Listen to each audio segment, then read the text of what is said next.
Recording ये है क्या है, सालों से ऐसा बताते रहता है। जो सुप्रीम कोर्ट ने क्रिमिनल लगाया, भाई ट्राइपॉड ना हिले दोस्त, सब कुछ ठीक है। तो आप लोगों को याद होगा,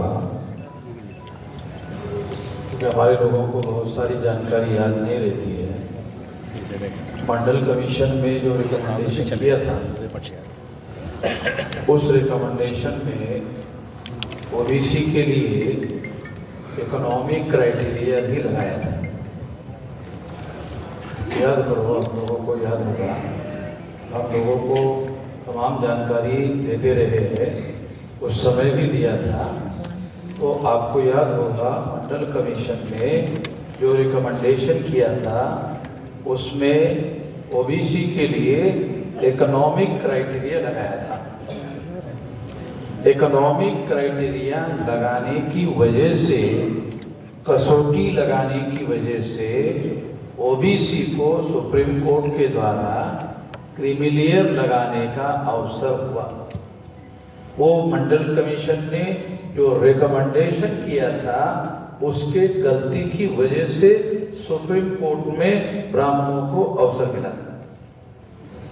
ये मंडल कमीशन के जो मंडल थे गुजरात के, वो तो यादव थे, ओबीसी थे।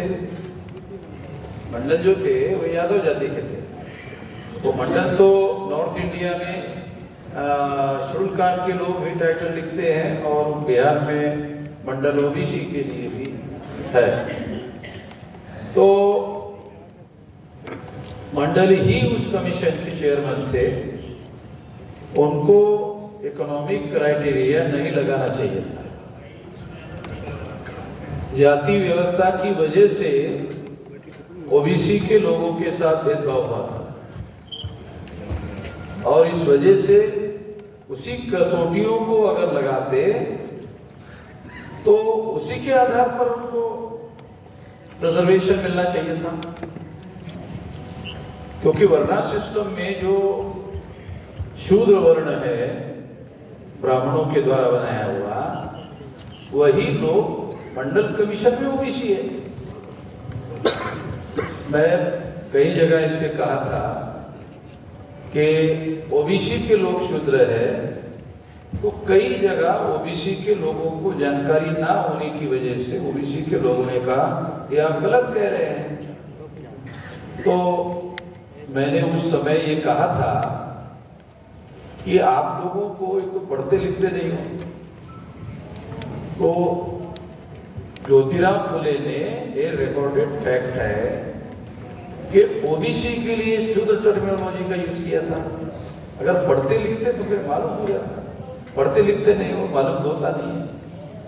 ओबीसी के लिए ही शूद्र टर्मिनोलॉजी का यूज ज्योतिराव फुले ने किया था। और वर्णा सिस्टम में एक तो जो ब्राह्मण वर्ण है, फिर क्षत्रिय वर्ण है, और तीसरा वर्ण जो है वैश्य है। ये तीन वर्ण में शूद्र तो शामिल नहीं, तो चौथा वर्ण है। दूसरा जो ओबीसी है वो अछूत नहीं है, इसलिए शेड्यूल कास्ट नहीं है। ओबीसी जो है वो आदिवासी नहीं है, इसलिए शेड्यूल ट्राइब नहीं है। ये सारी बातों का विश्लेषण करने के आधार पर यह प्रमाणित हो जाता है कि ओबीसी ही वर्णा सिस्टम में शूद्र है। ये जानकारी ना होने से बहुत समस्या होती है। मैं ये नहीं कह रहा हूँ ओबीसी को ज्ञान नहीं है, ज्ञान बहुत बड़ी बात है। जानकारी ही नहीं है, ज्ञान तो बहुत बड़ी बात है? जानकारी के बाद ज्ञान आता है। ज्ञान बड़ी बात है, जानकारी छोटी बात है। जानकारी ही नहीं है क्या, तो ये समझना बहुत जरूरी है। तो आप खा लीजिए, मैं रिकॉर्ड ओबीसी का जो मुद्दा मैंने आपको बताया, उसमें मंडल कमीशन ने, मंडल ने रिकमेंडेशन में ही गलती किया है। ठीक है, मैं किसी रिकॉर्ड इकोनॉमिक क्राइटेरिया लगा दिया। इकोनॉमिक क्राइटेरिया अगर ना लगाया जाता तो ओबीसी को भी क्रीमिलियर नहीं आता। इकोनॉमिक क्राइटेरिया लगाने की वजह से सुप्रीम कोर्ट को अवसर मिला क्रीमिलियर लगाने। अरे दूध खाने को नहीं दिया और चर्बी आ गई बोल रहे हैं। दूध खाने को नहीं दिया और दूध में होती है चर्बी, खाने को ही नहीं दिया और चर्बी आ गई ऐसा कहने लगे। तो ये उनके हाथ में पावर है, उनके हाथ में इंटरप्रिटेशन की सत्ता है, तो उसका अवसर ढूंढ रहे हैं और मौका देख करके बात कर रहे हैं। अब दूसरा मुद्दा इसी के साथ जुड़ा हुआ है, वो ये है कि अब अनुसूचित जाति और जनजाति के लोगों को सुप्रीम कोर्ट ने एक क्रिमिनल लगाया, मगर अनुसूचित जाति और जनजाति के लिए जो कसौटियां निर्धारित है उसमें इकोनॉमिक क्राइटेरिया ही नहीं है। कभी आप लोगों ने सोचा ये जो मौलिक बात है, ये कॉन्स्टिट्यूशनल बात बता रहा हूं, हमारे लोगों को पता तो है नहीं, ये कॉन्स्टिट्यूशनल है कि जो सोशली बैकवर्ड है, जो एजुकेशनली बैकवर्ड है, शेड्यूल कास्ट का जो कसौटिया है सोशली बैकवर्ड है, जो एजुकेशनली बैकवर्ड है, और तीसरा कसौटी है जो सोशली बैकवर्ड होने के साथ साथ जिनके साथ अस्पृश्यता का व्यवहार किया जाता है। ये तीन कसौटियां जिनके अंदर पाई जाएगी वो जातियां अनुसूचित जाति के लोग माने जाएंगे। तो ये तीन कसौटियों में इकोनॉमिक क्राइटेरिया नहीं है। अनुसूचित जाति के और जनजाति के अंदर तीसरा कसौटी क्या है, जो सामाजिक दृष्टि से पिछड़े होने के साथ साथ जिनके अंदर ट्राइबल ट्रेड्स दिखाई देते हैं। तो तीसरा जो आदिवासियों के लिए मुद्दा है उसमें भी इकोनॉमिक क्राइटेरिया नहीं है। तो शेड्यूल कास्ट में और शेड्यूल ट्राइब में दोनों में इकोनॉमिक क्राइटेरिया नहीं है, कसौटी नहीं है। अगर है ही नहीं इकोनॉमिक क्राइटेरिया तो सुप्रीम कोर्ट ने इकोनॉमिक क्राइटेरिया कहां से लाया? कोई आधार चाहिए ना उसको लंबा खींचने के लिए। यही नहीं तो कहां से खींचे? जिसको खींचकर आपने इकोनॉमिक क्राइटेरिया लगाया वो खींचने के लिए कुछ है ही नहीं। तो इसका मतलब है ये मनमानी करने का काम है, ये मनमानी करने का काम है। और भारत सरकार ने कहा कि इस पर हम अमल नहीं करेंगे, तो लोगों की प्रतिक्रिया को कमजोर करने के लिए भारत सरकार ने ऐसा बयान दिया। मगर जब इम्प्लीमेंटेशन होगा और अधिकारी सुप्रीम कोर्ट के ऑर्डर को फॉलो नहीं करेंगे अमल करने के दौरान, तो कोई व्यक्ति सुप्रीम कोर्ट में जा सकता है कि आपके आदेश का अमल नहीं कर रहा है, ये कंटेम्प्ट है। तो कंटेम्प्ट लागू हो जाएगा। तो कंटेम्प्ट के बाद में फिर भारत सरकार जो है उस पर अमल करना शुरू कर देगी। इसलिए इस बात को हम लोगों को ध्यान देना होगा और ध्यान दे करके इसको इशू बनाना होगा। एक तो ये बात है। सवाल दूसरी है कि फिर जब कसौटी थी ही नहीं तो लगाया क्यों सुप्रीम कोर्ट? तो देश में आज के तारीख में जो बदलाव की बहार बह रही है उसमें पहले नंबर पर अनुसूचित जाति के लोग लीड कर रहे हैं। आप लोगों को ये बात समझना चाहिए कि आखिर सुप्रीम कोर्ट में बैठे हुए ब्राह्मणों ने ये लगाया क्यों, एक क्रिमिनल क्यों लगाया? तो उस क्रिमिनल लगाने की वजह से क्या होगा? क्रिमिनल लगाने की वजह से क्या होगा? अनुसूचित जाति के अंदर ही आपस में झगड़ा लग जाएगा। तो ब्राह्मण लोगों की साजिश क्या है? ब्राह्मण लोगों की साजिश ये है कि तुम हम लोगों को नंगा कर रहे हो सारे देश भर में, तो तुम पहले अपना मामला निपटाओ। तुम तो अपना मामला निपट नहीं पा रहे हो, तो तुम अपने मामले निपटो। तो आपको हमारे तरफ उंगली करने वाले जो लोग हैं अनुसूचित जाति के, उन लोगों को उन्होंने आपस में उलझा दिया। आप आपस में उलझा देने से क्या होगा? वामन मेश्राम अगर छोड़ दिया जाए तो बाकी तो सारे अनुसूचित जाति के लोग आपस में झगड़ा लगाने का काम करना शुरू कर देंगे, और शुरू भी किया। अक्ल होना चाहिए ना, समझदारी होनी चाहिए। मेरे अलावा तो ऐसा बोलने की किसी की औकात भी नहीं है। समझदारी हो सकती है, औकात अलग बात है। समझ लो क्या? समझदारी हो सकती है, मेरे से ज्यादा हो सकती है, मगर औकात बोलने की और इस मुद्दे को इशू बनाने की और इसी मुद्दे को इशू बनाकर मैदान में लेकर जाने की, इसके लिए तो समझदारी नहीं, इसके लिए तो औकात चाहिए। तो क्योंकि हम लोग जो है, जो बात हम लोगों को समझ में आता है, फिर कोई ताकत नहीं है भारत में जो अमन मेजराम को लड़ने से रोक सके, फिर कोई ताकत हम लोगों को रोक नहीं लगा सकती। तो हम लोग उसको बेंट अपॉन है कि हर हालत में उसको हम लोग करेंगे। तो मैं आप लोगों को ये बताना चाहता हूं कि हमारे लोग अनुसूचित जाति के लोग, ये काल्पनिक बात नहीं है। उत्तर प्रदेश सबसे बड़ा प्रदेश, जहां 85 लोकसभा की सीटें आती थी, वहां अनुसूचित जाति के लोगों ने पहल करके ही सरकार बनाई। और उसके बाद काशीराम जी जब तक जिंदा थे तो सारे मीडिया वाले जब तक जिंदा थे, प्रधानमंत्री कौन बन सकता है उस लिस्ट में काशीराम जी का नाम रहता था, चाहे आखिरी नंबर पर क्यों ना हो, मगर रहता था। जब पेपर वाले या पत्रकार लोग मीडिया में चर्चा करते थे तो ये लोग बन सकते हैं, उसमें काशीराम जी का भी एक नाम होता है, आखिरी तक होता था। तो इसका मतलब है काशीराम जी के पास तो प्राइम मिनिस्टरियल जो मटेरियल होता है, एक तो प्राइम मिनिस्टरियल मटेरियल का मतलब क्या है, प्राइम मिनिस्टर बनने की लायक योग्यता। तो जब काशीराम जी थे तो उससे कम योग्यता वाले मुख्य प्रधानमंत्री बनते थे। काशीराम जी अपोजिशन में रहते थे और प्रधानमंत्री कम योग्यता वाले रहते थे। इतनी ज्यादा योग्यता काशीराम जी के पास थी, इसको कहते हैं प्राइम मिनिस्टरियल मटेरियल। इतनी बड़ी योग्यता उनके पास थी, जो अपने बहुत साधारण स्तर से उठकर उन्होंने इतना प्रभाव क्षेत्र, इन्फ्लुएंशियल प्रभाव निर्माण किया था कि चुनाव में प्रधानमंत्री पद का कैंडिडेट जो है काशीराम जी भी है, ऐसा मान करके वो चलते थे और चर्चा होती थी। तो इसलिए ये बात जो है, इनको विभाजित करने की बातें शासक वर्ग ब्राह्मण के बीच में दिमाग में आना जरूरी है। आज भी सारे देश भर में जो परिवर्तन की लहर देश में चल रही है, उसमें अनुसूचित जाति के लोग पहले नंबर पर इस लड़ाई में आगे लड़ रहे हैं, दूसरे नंबर पर अनुसूचित जनजाति के लोग लड़ रहे हैं, ये दिखाई देता है। ओबीसी के लोग पहले नंबर पर होना चाहिए था, मगर वो तीसरे नंबर पर है।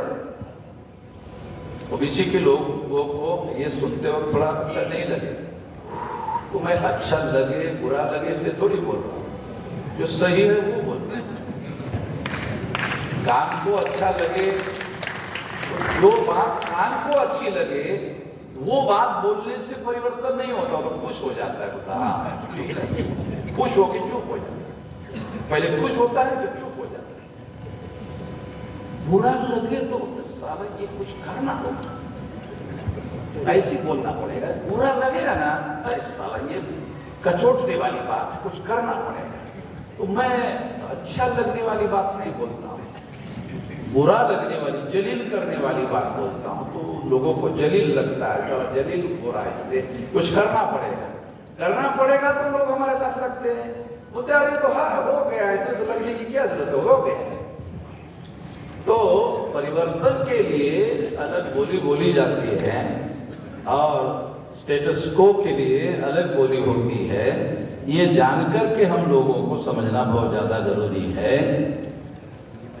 जो अनुसूचित जाति के कसौटी पे आप लोगों को जानकारी होगी कि जब अनुसूचित जाति को अनुसूचित जाति दर्जा दिया गया तो अछूत लोग थे, और आज के तारीख में जितने गरीबी है अछूतों में, अनुसूचित जाति की कसौटी निर्धारित की जा रही थी, उससे ज्यादा गरीब थी। ज्यादा गरीब होने के बावजूद भी गरीबी को कसौटी नहीं बनाई।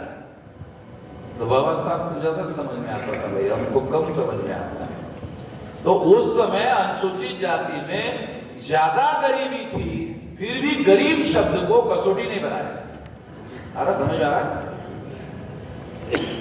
आज से ज्यादा गरीब थे जब अनुसूचित जाति की कसौटी बन रही थी, तब ज्यादा दरिद्रता थी, फिर भी उन्होंने इकोनॉमिक क्राइटेरिया को कसौटी में नहीं रखा और ये गलती मंडल ने की। उन्होंने ओबीसी के लिए ये लगाया जो नहीं लगाना चाहिए था। तो इस वजह से ये नुकसान हुआ। मेरा दूसरा मुद्दा कहकर अपनी बात समाप्त करता हूं। देखो, जो लोग ऑल इंडिया की एग्जामिनेशन पास कर सकते हैं तो उनकी आर्थिक स्थिति ठीक होगी तो मैट्रिक का एजुकेशन होगा, और थोड़ी आर्थिक स्थिति ज्यादा अच्छी होगी तो महाविद्यालय में पढ़ाई होगी। महाविद्यालय में पढ़ाई होगी तो ग्रेजुएट होगा, ग्रेजुएट होगा तो आईएएस, आईपीएस, आईआरएस की परीक्षा देने के लायक होगा। ग्रेजुएट ही नहीं होगा तो आईएएस, आईपीएस, आईआरएस की परीक्षा ही देने लायक नहीं होगा, तो पहले कर गया। परीक्षा देने लायक होगा तो पास और नापास दो होगा। अगर परीक्षा देने लायक ही नहीं है तो 100% नालायक होगा। अब पहले ही होगा, डिलीट हो जाएगा। परीक्षा देने का मौका जिनको मिलेगा उसको अवसर है पास होने का, नापास होने का। अगर वो उस एरिया में एग्जामिनेशन देने के लिए ही उसको अवसर नहीं मिला, पहले ही काट दिया, तो फिर उसका पत्ता हमेशा के लिए कटने का खतरा होता है। तो इसलिए ये जानना जरूरी है। और इस वजह से कई लोगों को ओबीसी का 5-6%, 27% में 5-6% लागू हुआ, और जो परीक्षा देकर पास हो सकते थे उनको उन्होंने इकोनॉमिक क्राइटेरिया लगाकर डिलीट कर दिया। इस वजह से ये 27% तो दिया, 27% की भर्ती होने के लिए 200 साल लगेंगे। 27% का जो आंकड़ा है, ये आंकड़ा पूरा करने के लिए 200 साल लगेगा। क्यों? क्योंकि ये कसौटियां जो लगाई है उसमें परीक्षा पास करने के लिए लोग मिलेंगे नहीं। अरे आपने जब 27% दिया तो एक लॉजिक ये हो सकता था, देखो देना है, ईमानदारी है, अगर आपको देना है, ईमानदारी है आपके अंदर, क्या होना चाहिए था? पहले ओबीसी का आर्थिक कसौटी लगाए बगैर 27% का कोटा पूरा करने दो, ओबीसी रहेगा ना। जो आर्थिक दृष्टि से थोड़ा मजबूत होगा या आर्थिक दृष्टि से कमजोर होगा, दोनों में से कोई भी ओबीसी ही जाएगा, दूसरा तो जाएगा ही नहीं। जाएगा तो ओबीसी ही जाएगा। 27% ऐसा भर दो, भरने के बाद बोलेंगे नहीं अभी तो इकोनॉमिक क्राइटेरिया लगाना, तो वहां जाता है। ये लोग देने वाले जो लोग हैं ना, ये थोड़ा सामाजिक न्याय की बात कर रहे हैं। ये देने वाले जो लोग हैं 27% का कोटा पूरा होने के बाद अगर इकोनॉमिक क्राइटेरिया लगाते तो तुम ईमानदार हो अपनी पहल में, तो माना जाता।